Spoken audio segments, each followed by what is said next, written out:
पंकज के civil engineering में BTech हाल में ही पूरी हुई है। कैंपस रिक्रूटमेंट हो गया और अब वे एक कंस्ट्रक्शन कंपनी में जूनियर इंजीनियर के तौर पर काम कर रहे हैं। पढ़ाई के खर्चों के बाद जब पहले पहले सैलरी आना शुरू हुई तो पंकज ने ताबड़तोड़ शॉपिंग शुरू कर दी। कपड़े, फुटवेयर, ईएमआई पर एक महंगी बाइक भी खरीद डाली। महीने के अंत से पहले पैसे खत्म। 3-4 महीने ये कहानी चली। फिर उन्हें समझ आया कि इसका कुछ फायदा नहीं। इसी दौरान उनकी मुलाकात अपने सीए दोस्त से हुई और उसने उन्हें कुछ ऐसे टिप्स दिए, और ये टिप्स केवल पंकज नहीं बल्कि नई नई नौकरी शुरू करने वाले हर युवा पर लागू होते हैं। तो बिजमनी के इस एपिसोड में हम इन्हीं फाइनेंशियल टिप्स की बात करेंगे जिनसे करियर की शुरुआत के साथ ही आपको पैसे के मामलों में मजबूत होने में मदद मिलेगी। नमस्कार, आप देख रहे हैं बिजमनी और मैं हूं श्रेया ठाकुर।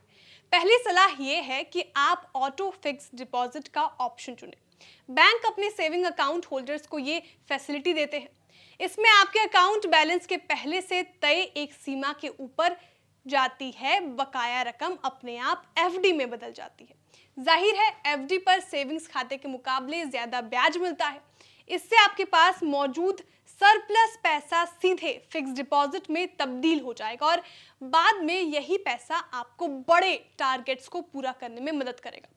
फाइनेंशियली स्ट्रांग बनने की राह में दूसरा कदम है म्यूचुअल फंड या एसआईपी शुरू करना।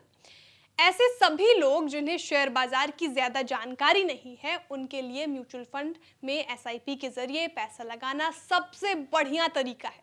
इसमें आप धीरे धीरे पैसा लगाते जाते हैं और लंबे वक्त में आपको एक बड़ी पूंजी तैयार करने में मदद मिलती है।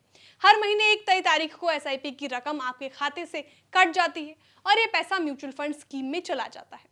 इसके बाद बारी आती है खुद को और अपने परिवार को सुरक्षित करने की, यानी बीमा लेने की। नौकरी शुरू करने के बाद जितनी जल्दी हो सके एक टर्म प्लान ले लीजिए।